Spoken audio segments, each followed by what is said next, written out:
말씀하여 주시기를 또 간절히 소망합니다. 지난 시간에 우리는 예수님께서 제자들에게 주셨던 그 새 계명에 대해서 대한 말씀을 새 계명의 말씀 혹시 기억나십니까? 내가 뭐였죠? 너희를 사랑한 것 같이 너희도 서로 사랑하라. 그렇죠? 그냥 사랑만 하라는 것이 아니라 예수님이 제자들을 사랑하신 것 같은 그 사랑으로 사랑하라는 것, 그것이 바로 새 계명으로 주셨습니다. 그리고 너희가 서로 사랑하면 이로써 모든 사람이 너희가 내 제자인 줄을 알리라 하고 주님은 말씀하셨습니다. 예수님의 헌신적이고 희생적이며 그런 섬김의 사랑이야말로 참된 제자의 표지라고 말씀하셨습니다. 그런 모습을 통해서 사람들은 어떻게 저런 게 가능할까? 어떻게 저런 사랑을 할까? 그러면 사람들이 예수님의 제자이기 때문에 가능하다라고 이렇게 표지가 되는 것이죠. 다른 사랑은 그냥 다른 사람들도 할 수 있습니다.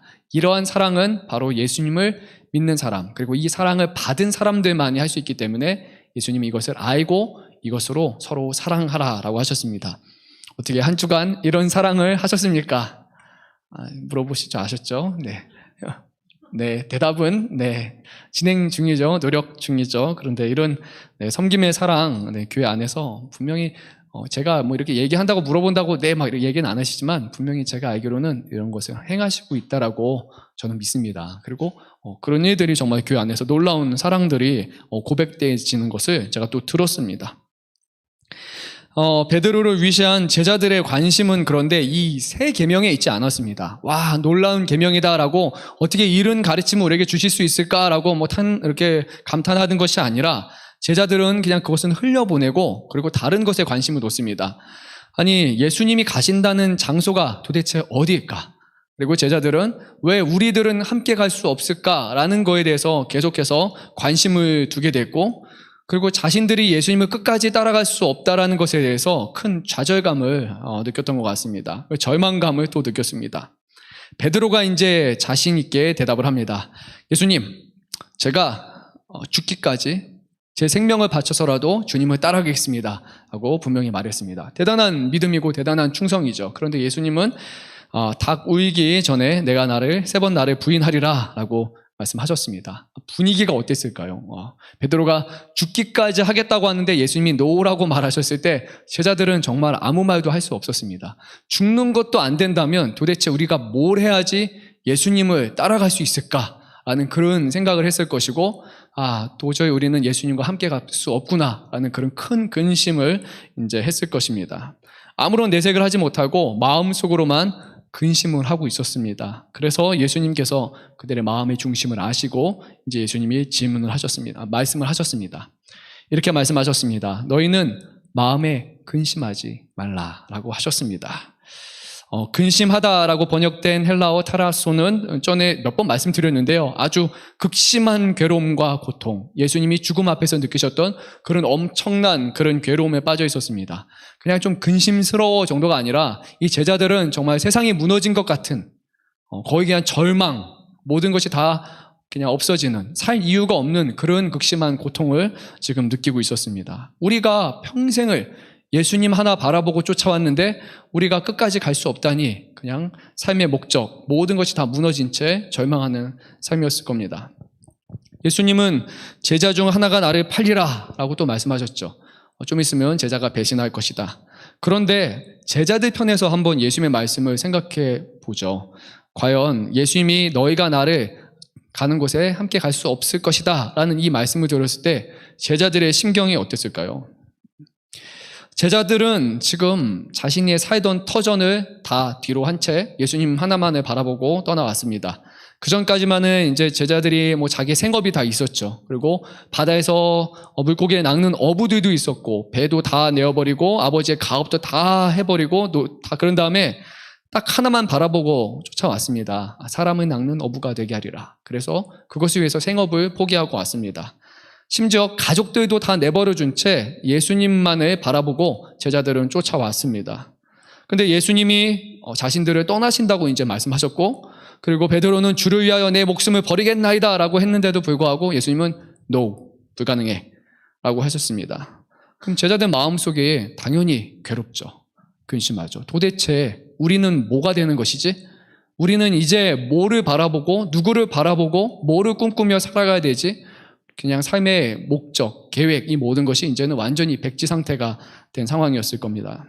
그래서 제자들은 아무 말도 하지 못하고 그냥 마음속으로 끙끙 앓으면서 지금 근심하고 고통스러워했습니다.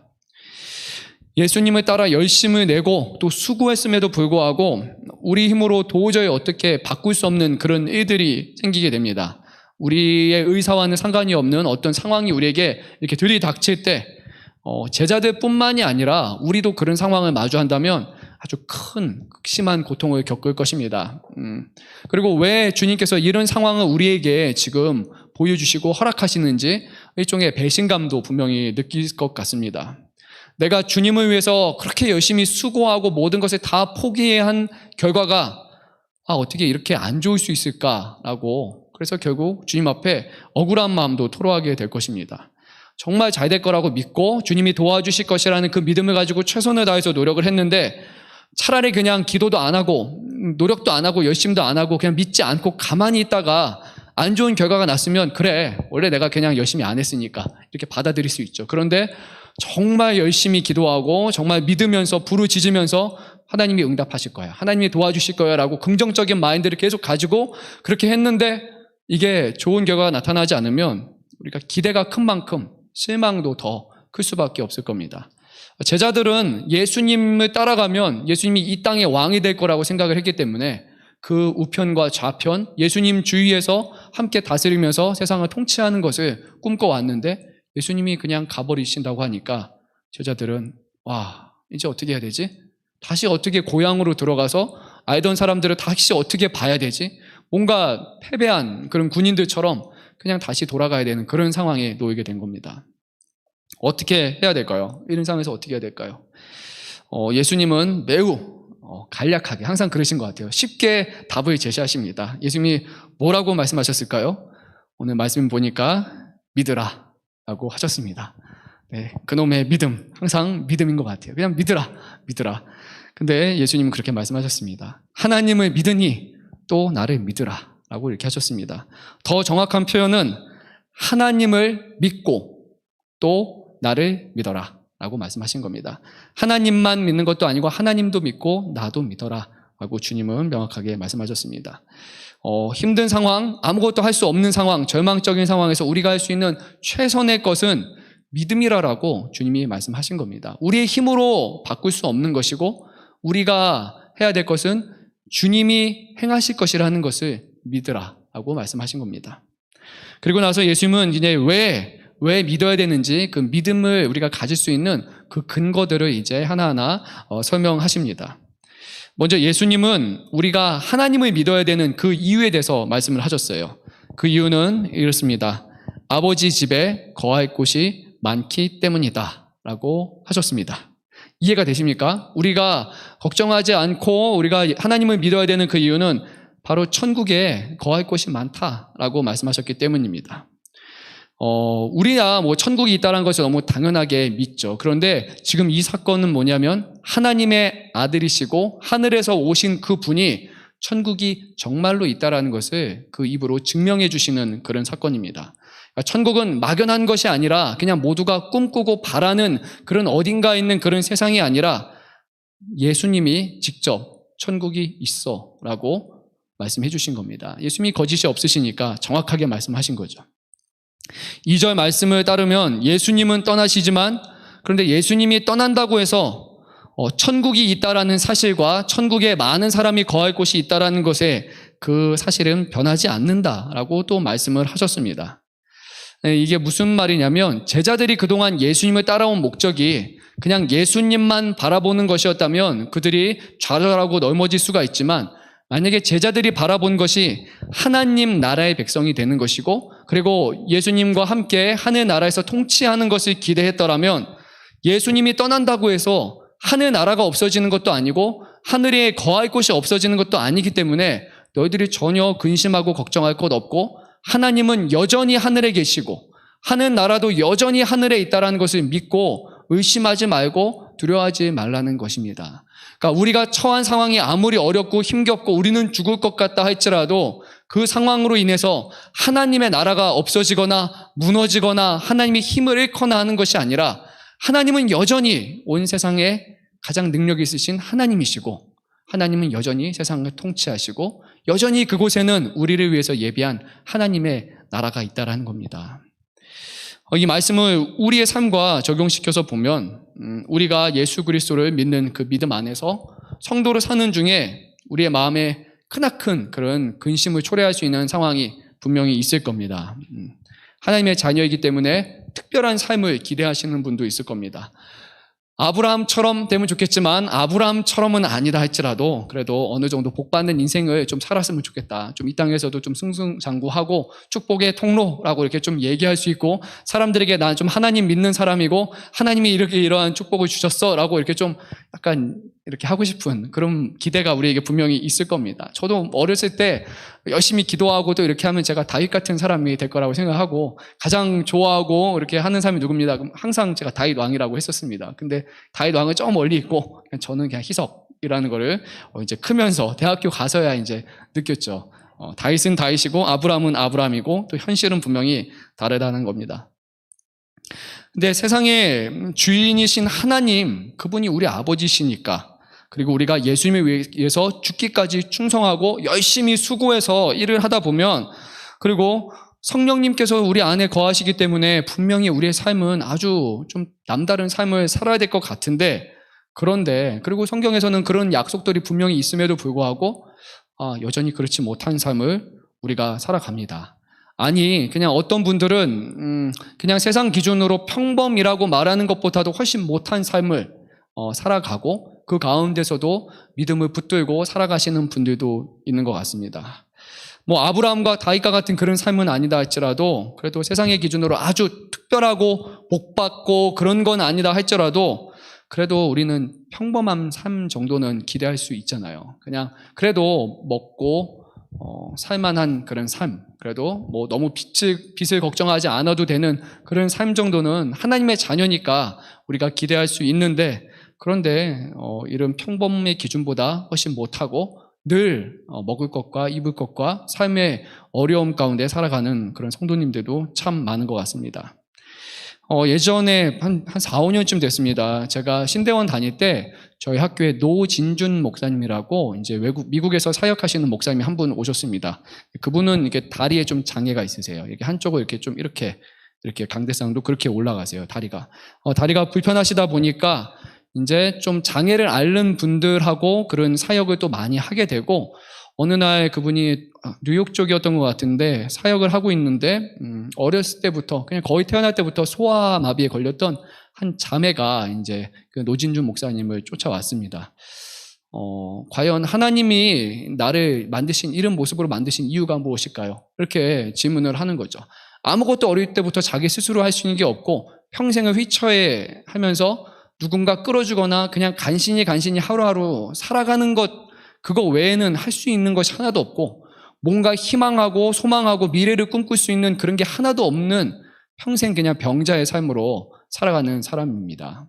우리는 그래도 두 다리 있고 걸을 수 있고 할 수 있는 게 많잖아요. 그런데 그 자매는 그런 자매였고 그리고 세상에는 그런 사람들이 지금도 너무나 많이 있습니다. 그래서 이 노진주 목사님도 뭐라고 답을 해주기가 참 모호한 거예요. 그래서 하나님께서는 자매님에게 많은 달란트를 주시지 않은 것 같습니다. 1달란트가 아니라 한 4분의 1 달란트, 쿼터 오브 달란트 아마 그 정도 준 것 같은데 그래도 하나님이 자매님에게 원하는 거는 이만한 것을 원하는 것이 아니라 그 가운데 장애 가운데서도 하나님을 바라보고 믿음을 지키며 살아가는 삶인 것 같습니다. 라고 이렇게 대답을 했다고 합니다. 뭐 우리가 원하는 그런 시원하고 멋있는 답은 아니지만 그게 아마 현실적인 답이라고 생각이 듭니다.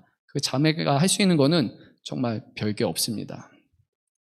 그런 상황 가운데서 우리가 낙심하게 되고 이런 말을 하겠죠. 하나님 정말 살아계십니까? 정말 우리와 함께 하십니까? 우리가 하나님의 택함받은 자녀가 맞습니까? 이렇게 근심하고 하나님 앞에 물어보기 시작할 겁니다. 그런데 그럴 때 주님은 우리에게 동일한 답변을 아마 주실 겁니다. 하나님을 믿어라 라고 말씀하시는 겁니다. 하나님을 믿는다라는 것은 수동적으로 그냥 기다리고 그냥 인내하는 그런 믿음이 아니라 어떤 외적인 상황, 밖에서 풍랑이 불고 모든 것이 다 망해가고 무너지는 상황 가운데서도 하나님은 신실하시고 하나님은 살아계시고 하나님은 우리를 구원하신다라는 그 믿음을 붙잡고 살아가는 삶입니다. 매우 적극적으로 인내하고 다른 곳을 바라보지 않고 하나님 한 분만을 바라보는 그런 것이 바로 성경에서 말하는 그 믿음이라고 말합니다. 아래를 내려보는 순간 물에 빠집니다. 의심합니다. 주님이 계시는 곳만을 바라보는 것, 그것이 바로 우리에게 요구하신 믿음입니다. 주님은 하나님을 믿어라. 내 아버지 집에 거할 곳이 많다라고 말씀하셨습니다. 우리의 근심으로 비롯된 그런 의심과는 전혀 무관하게 하나님은 살아계시고 하늘에 계시고 그곳에는 자녀들을 위해 예비된 거처가 지금도 많이 있으니까 너희들이 그것을 의심하지 말고 그 길을 쭉 걸어가는 것, 그것이 바로 자녀된 우리들의 삶이다라고 주님은 말씀하십니다. 근심 중에 우리가 스스로에게 해야 될 질문은 아마 이런 겁니다. 하나님 살아계십니까? 라고 물어보는 게 아니라 정말 우리는 천국을 기대하고 있습니까? 우리는 정말로 천국을 소망하고 있습니까? 천국이면 충분하다라고 우리는 그렇게 생각하고 있습니까? 그게 확실하다면 우리는 두려워하고 의심하고 그렇게 염려할 필요가 없습니다. 하나님은 이미 우리를 위해서 거처를 예비해 두셨다고 말씀하셨습니다. 세상이 종말이 오늘 온다 할지라도 변하지 않습니다. 이미 천국에는 우리를 위한 거처가 예비되어 있습니다. 문제는 우리가 그것으로 만족하지 못한다는 겁니다. 하나님으로 만족하지 못하고 하나님의 나라로 만족하지 못하고 다른 것을 누리고 다른 것을 우리가 누리며 살아가기를 원하기 때문에 그런 문제에 빠지는 겁니다. 가장 큰 이유는 하나님이 우리를 위해서 예비하신 그 천국을 얼마나 값진 곳인지 우리가 모르기 때문일 것입니다. 하나님이 우리에게 자동적으로 천국을 허락하신다는 거, 그거 그렇게 쉬운 일이 아닙니다. 우리가 천국에 갈 자격이 되는 분 혹시 있습니까? 손 한번 들어보실까요? 나는 의로운 사람이다. 천국은 의인에게 허락된 곳입니다. 천국은 죄가 없는 사람에게 허락된 곳입니다. 태어나서 한 번까지 죄 안 지어보신 분 한번 손 들어보십시오. 손 드는 순간 여러분은 거짓말했으니까 죄인이에요. 아무도 우리의 힘과 우리의 노력으로 천국이라는 곳은 결코 갈 수 없습니다. 의로운 사람들만이 갈 수 있는 곳입니다. 하나님께서는 천국의 빗장문을 걸어놓은 채 아무도 들어올 수 없다라고 그렇게 말하시는 게 당연한 상황입니다. 그런데 하나님께서는 그 문을 열고 저와 여러분이 죄인인 우리들이 들어갈 수 있도록 허락하셨다는 것 자체가 이거는 기적이라는 겁니다.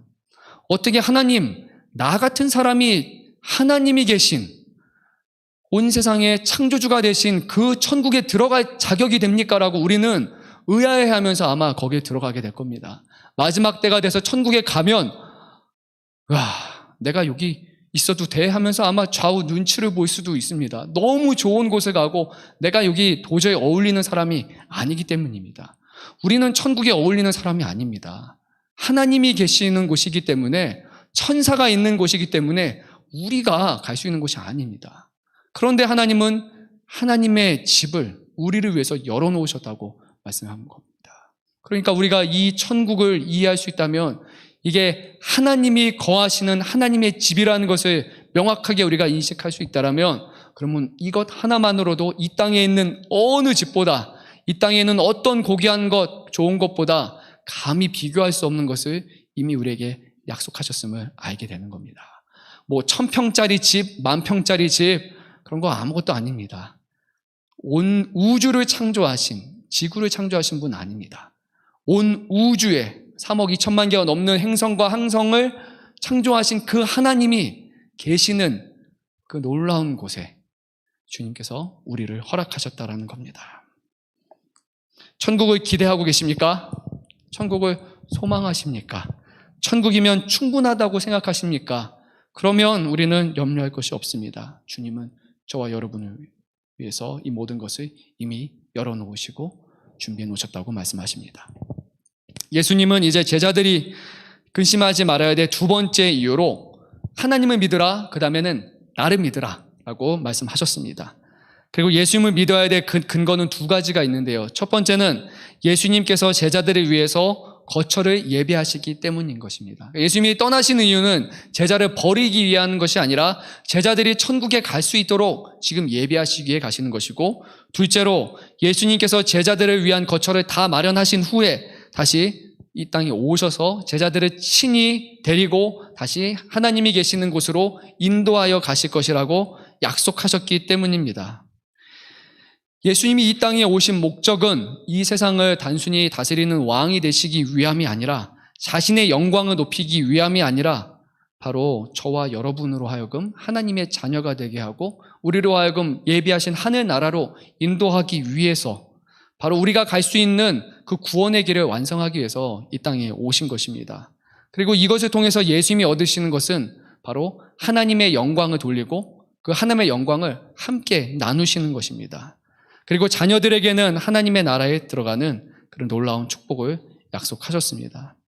제자들은 예수님께서 자신들을 떠나는 것에 대해서 막 마음을 근심하고 막 불안해하고 막 배신감을 느꼈을 수도 있겠죠. 그런데 주님은 이 모든 것이 다 제자들을 위한 것이었습니다. 제자들만 몰랐을 겁니다. 아니, 예수님은 심지어 말씀을 하셨는데도 불구하고 제자들은 그것을 받아들일 수가 없었습니다. 이것이 왜 우리를 위한 것이지? 우리가 이 땅에서 살아야 되는데 다른 곳 어디에 가라는 것이지? 라고 제자들이 오히려 이것을 이해하지 못했습니다. 이 모든 것은 결국 예수님이 죽으시고 부활하신 후에 제자들이 이것을 두 눈으로 목격한 후에야 비로소 이 하신 모든 말씀을 이해할 수 있는 겁니다.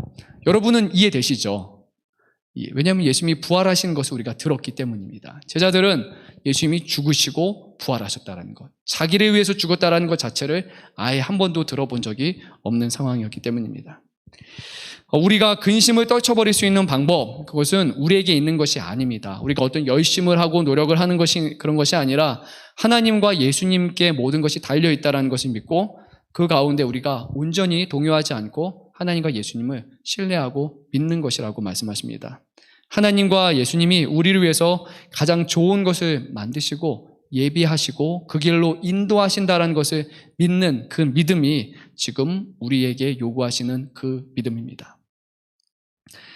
목적지에 도달하기 위해서 가장 중요한 것, 아마도 올바른 길을 타는 거겠죠. 내비가 이쪽 가라고 하는데 자꾸 딴 길로 제멋대로 가다가 결국에 뭐 시간 많이 걸리고 실시간으로 다 안내해 주는데 거기 안 가다가 한참 길에 막히고 그렇게 되잖아요. 가장 올바른 길에 들어서는 것이고, 그리고 경로를 이탈하였습니다. 이거 소리 안 듣고 그냥 쭉 그 길대로 잘 가는 것, 그게 바로 목적지에 도달하는 최단의 그런 길이고 정확한 길일 겁니다.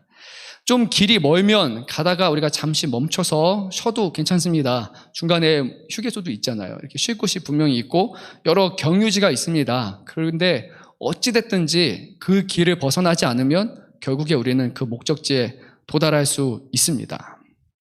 제가 코로나 이전까지만 해도 이제 사역하면서 차량 운행을 많이 했는데 요즘에 차량 운행을 거의 이제 안 합니다. 차량 운행을 하는데 뭐 이쪽은 어렵지 않고요. 싱오동 쪽 가면 조금 주택가가 많다 보니까 어렵습니다. 그리고 뭐 독산 이렇게 가는데 어려운 이유는 생각지 못해요. 길이 분명히 이쪽 지나면 저쪽 만날 거라고 생각했는데 끊기는 길들이 많고 결국 다시 돌아와야 되고, 돌아오려고 하니까 차를 도저히 돌릴 수 없어서 그대로 후진해가지고 한참을 가야지 빠져나오는 그런 길들이 가면 많습니다. 그래서 사역 초기에는 뭐 이게 저게 좀 헷갈리기도 하고, 그래서 제가 좀 한 번씩 길을 헤맸습니다. 특히 이제 차량 운행을 언제 하는지 아시는 분 계십니까? 시간이? 보통 새벽 그리고 저녁 어두울 때 하다 보니까 어두울 때 가서 본 길이라 또 다시 봐도 그 길이 그린 것 같고 좀 헷갈리는 경우가 분명히 좀 있었습니다. 길을 잘못 들어섰을 때 가장 좋은 거는 그냥 그대로 되돌아가는 거였는데 제가 그거를 뼈저리게 경험을 한 그런 시간이 한 번 있었습니다. 한번 싱오동 쪽으로 이제 그 철야 예배를 위해서 이렇게 갔는데 아무리 봐도 이 길이 좀 좁습니다. 정말 좁은데 그래도 다시 차를 돌리자니 너무 귀찮으니까, 그래서 이 스타렉스 옆에 있는 이 사이드 미러를 다 이렇게 좁히고 최대한 가보자라고 했는데 길이 정말 좁았는데 한 요 정도로 시작을 했는데 도착할 때 되니까 길이 더 좁아져가지고 마지막에 거의 양쪽에 1cm, 눈으로 봐도 거의 1cm밖에 양쪽에 보이지 않습니다. 그래서 들어보니까 이 길로는 원래 지나갈 수 없다고 하더라고요. 저는 될 줄 알았는데 도저히 몇 cm 때문에 결국 여기서 저 끝까지 갔던 길을 1cm 거리를 그대로 후진하면서 천천히 차를 돌려서 막 식은땀 다 흘리고 막 20-30분 걸려가지고 간신히 나오고, 그리고 딴 데 차량 운행하지 못하고 부탁하고 결국 교회로 돌아왔던 그런 경험이 있습니다. 바로 그 자리에서 돌림은 괜찮은데 고집을 부리고 계속 이 길로 가려고 합니다. 어차피 길이 다 만나게 되어 있으니까 아니면 이렇게 좀 가다 보면 되겠지라고 생각하다 보면 결국에는 끝까지 간 다음에 막다른 길에서 돌아갈 수밖에 없는 그런 상황을 좀 마주하게 됩니다. 하나님의 자녀인 우리들이 도착해야 될 그 인생의 여정은 바로 한 길밖에 없다라고 주님은 말씀하셨습니다. 근심하는 제자들 향해서 예수님이 이렇게 물어보십니다. 내가 어디로 가는지 그 길을 너희가 아느니라 라고 주님은 말씀하셨고, 그리고 제자 중에 한 명인 도마는 이것을 이해하지 못한 채 다음과 같은 다른 답변을 내놓았습니다. 우리 한번 5절 말씀을 한 목소리로 읽도록 하겠습니다. 도마가 이르되 주여 주께서 어디로 가시는지 우리가 알지 못하거늘 그 길을 어찌 알겠사옵나이까. 도마는 두 가지를 모릅니다. 하나는 주님께서 어디로 가시는지 그 목적지를 모르고, 그 다음에 어느 길을 따라가야 되는지도 모르겠다고, 길과 목적지 두 가지를 다 모르겠다고 얘기를 했습니다. 그런데 예수님은 너희가 이것을 이미 다 알고 있다라고 말씀하셨죠. 그러니까 결국 서로 다른 그런 얘기를 하고 있는 겁니다. 예수님이 어디로 가시는지 여러분 아십니까? 오늘 말씀을 볼 때 예수님은 누구에게 가십니까? 아버지께로 간다고 말씀을 하셨습니다. 그리고 예수님이 어떠한 길을 걸어가셨습니까? 아버지의 길을 가기 위해서 십자가의 길을, 고난의 길을 걸어서 결국 십자가 끝에 다다라서 영광된 아버지께 도착을 했습니다. 우리 알아요. 우리는 압니다. 근데 제자들은 몰랐습니다. 제자들은 십자가, 그리고 죽음, 부활 전혀 알 수 없는 그런 일이었기 때문입니다. 제자들은 지금 이 순간까지는 예수님이 그렇게 많이 말씀하셨는데도 불구하고 부분적으로 그냥 그런 막연하게 뭔가 있을 것이다라고만 생각을 했지 완전하게 깨달을 수 없었습니다. 그리고 예수님께서 계속 이거를 말씀하셨는데도 불구하고 제자들은 도저히 이것을 이해할 수 없었습니다. 왜냐하면 이것은 이 땅에는 어느 누구도 해보지 않은 방식이기 때문입니다. 전혀 새로운 것입니다. 아무도 십자가의 죽음이 하나님께 가는 길이라고 도저히 생각해 본 적이 없습니다. 나무에 달려 죽는 것은 바로 저주받은 것이라고 성경은 그렇게 얘기했기 때문에 십자가에 매달려 죽는다는 것은 하나님의 저주를 받은 사람이지 그것이 하나님께 영광되는 길이라고 그 누구도 생각하지 않았고, 그래서 유대인들과 대제사장들도 바로 예수님이 십자가에 달려 죽는 것을 고수했던 것입니다. 십자가에 달려 죽으면 모두가 알 것입니다. 예수님은 하나님에 의해서 버림받고 저주받았다. 그런데 예수님은 이 길을 통해서 하나님께 영광이 되는 길이라고 말했기 때문에 제자들은 도저히 이것을 이해할 수 없었습니다. 예수님은 모른다고 이제 반문하는 그 도마를 향해서 목적지와 길에 대해서 이제 하나하나 알려주셨습니다. 우리 6절 말씀을 한 목소리로 읽도록 하겠습니다. 아주 유명한 말씀이죠. 읽도록 하겠습니다. 예수께서 이르시되 내가 곧 길이요 진리요 생명이니 나로 말미암지 않고는 아버지께로 올 자가 없느니라. 아멘. 목적지는 어디입니까? 아버지께로 올 자가 없느니라. 바로 아버지께 가는 것이 목적지, 하늘 아버지가 목적지입니다. 예수님이 가시는 목적지는 이스라엘의 어떤 큰 숨겨진 왕궁이 아니라, 아니면 어떤 성전의 높은 제사장이 되는 것이 아니라 아버지가 계시는 영원한 하늘 나라라고 말씀하셨습니다. 제자들은 그런데 그 목적지가 하늘에 있다는 것을 알지 못하고 이 땅 어딘가에 있다라고 생각했기 때문에 예수님과 전혀 다른 말을 했던 것입니다. 예수님은 이것을 잘 모르는 도마를 향해서 말하십니다. 내가 가야 될 곳은 이 땅에는 어떤 왕국과 성전과 그런 높은 권세의 자리가 아니라 아버지께 가는 것, 그것이 바로 예수님의 여정이라고 말씀하셨습니다. 사랑하는 성도 여러분, 이 땅 어디에도 우리의 목적지는 없습니다. 세상은 우리에게 말하죠. 고3 친구들한테는 목적지가 어디라고 말합니까? 좋은 대학, 인서울. 그러면 목적지입니다. 그리고 졸업하게 되면 좋은 직장이 목적지라고 우리에게 말해줍니다. 그 다음에는 뭐죠? 좋은 사람과 만나서 결혼하는 것이 우리의 인생의 목적지라고 말합니다. 그러고 나서 자녀들을 낳은 다음에는 자녀들에게 좋은 대학 보내는 것, 그게 목적지고, 시집 장가 가서 손주, 손녀들 보는 것, 그게 목적지라고 말하고, 노후 준비를 잘 해놓고 나서 은퇴해서 편안하게 사는 것이 우리에게 목적지라고 세상은 그렇게 말해줍니다. 그렇게 속입니다. 그런데 주님은 이 모든 것은 목적지가 될 수 없다고 말합니다. 인생의 경유지는 될 수 있겠죠. 우리가 잠시 지나쳐 가는 것입니다. 그런데 목적지는 오직 하늘에 있다라고 주님은 말씀하셨습니다. 잠깐 우리가 거쳐가거나 잠깐 쉬었다 가는 곳은 될 수 있습니다.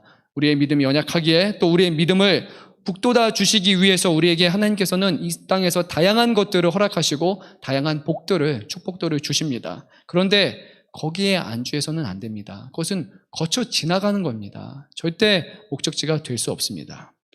목적지까지 올바르게 갈 수 있도록 우리를 끌어주시는 겁니다.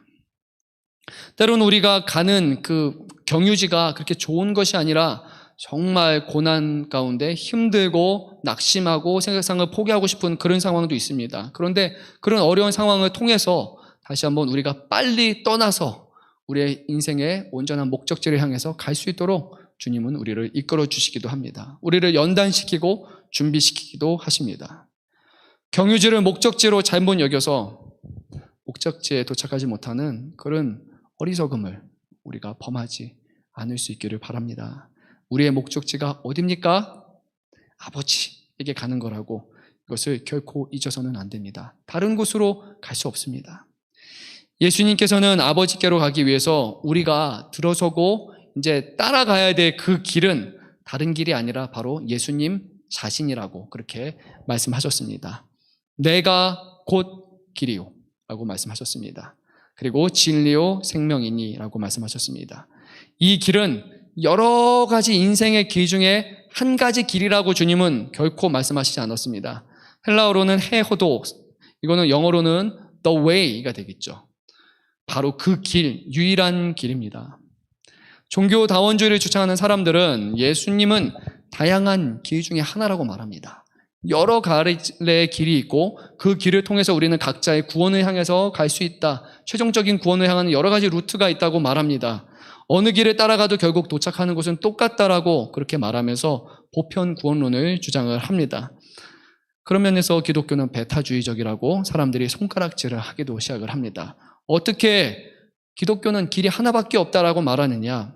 우리가 보편 구원론을 받아들이지 않는 이유가 바로 여기 있습니다. 예수님이 말씀하셨습니다.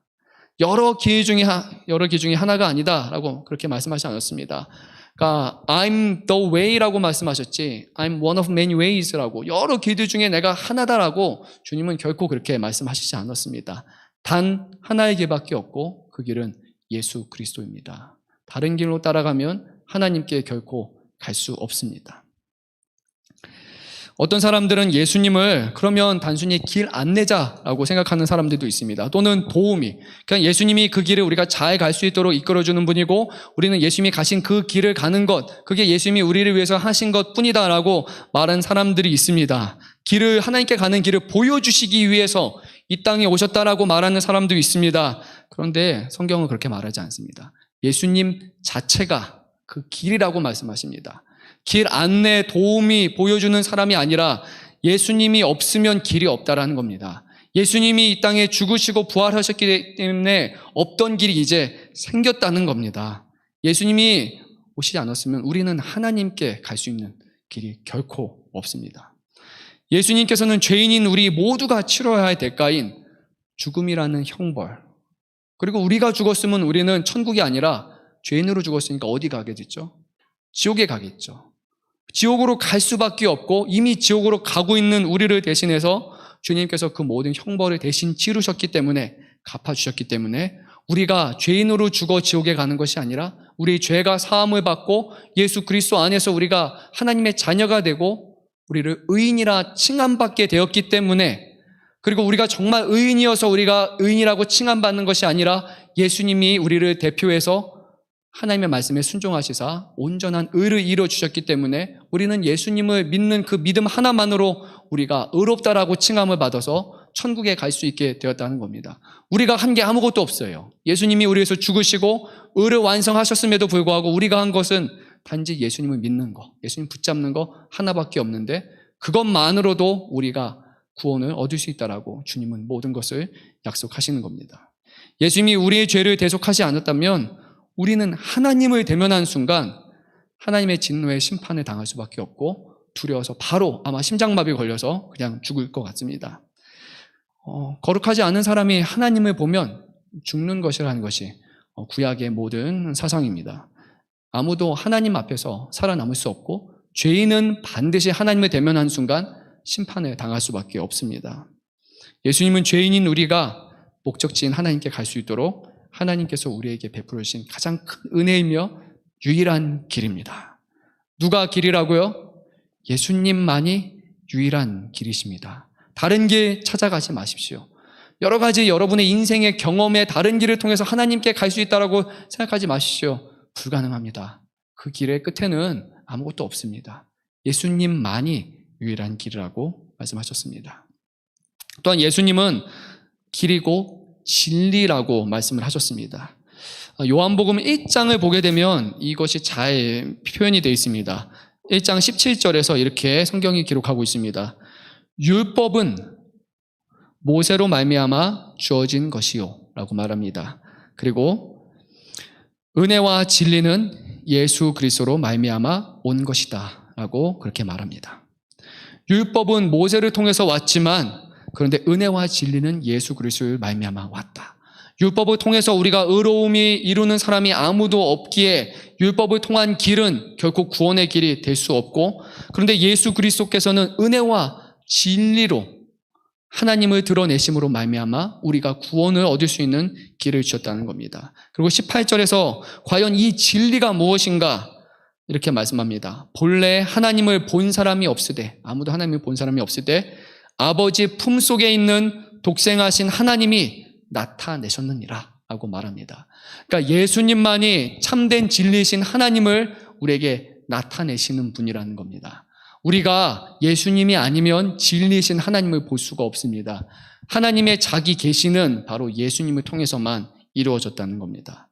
율법이 하나님의 백성에게 주신 법이라면 진리는 하나님께서 독생하신 예수 그리스도를 통해서 이 땅에 스스로를 나타내신 것, 드러내시고 계시하신 것입니다.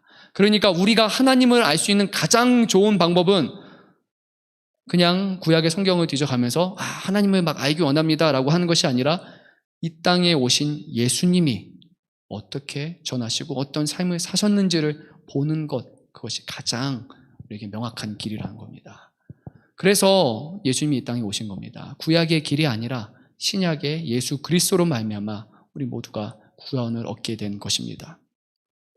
진리는 바로 하나님께서 예수님을 통해서 이 땅에 스스로 나타내신 것, 잊어서는 안 됩니다.